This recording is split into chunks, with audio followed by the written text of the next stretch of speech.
नमस्कार, स्वागत आहे तुमचे आमच्या चॅनेलमध्ये। आवाज महामुंबईचा, शोध बातमीचा, कौल मनाचा। चला तर मग आमचे चॅनेल शेअर करा, लाईक करा आणि सबस्क्राइब करा। धन्यवाद।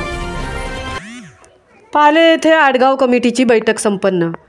गुरुवार दिनांक 15 मे रोजी पाले गावात आडगाव कमिटीची बैठक। अनामिका म्हात्रे अध्यक्ष, केवाय गावण खजिनदार, मुकुंद गावण सदस्य, अनिल पाटील सदस्य, प्रशांत म्हात्रे सदस्य, हितेंद्र म्हात्रे सर, संतोष भाई आवरे ग्रामपंचायत सदस्य, कर्मचारी वर्ग आदी मान्यवरांच्या खेळीमेळीच्या उपस्थितीत पार पडली।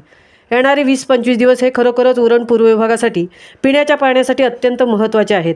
आडगाव कमिटीने त्यासाठी पाणी हे सर्वांना मिळाले पाहिजे असे व्यवस्थित नियोजन लावले आहे। पाले गावातील प्रशांत म्हात्रे सदस्य यांनी आलेल्या सर्वांचे मनपूर्वक आभार मानले। आवाज महामुंबईचा चॅनेलसाठी मिलिंद खारपाटील सह तृप्ती भोईर, उरण।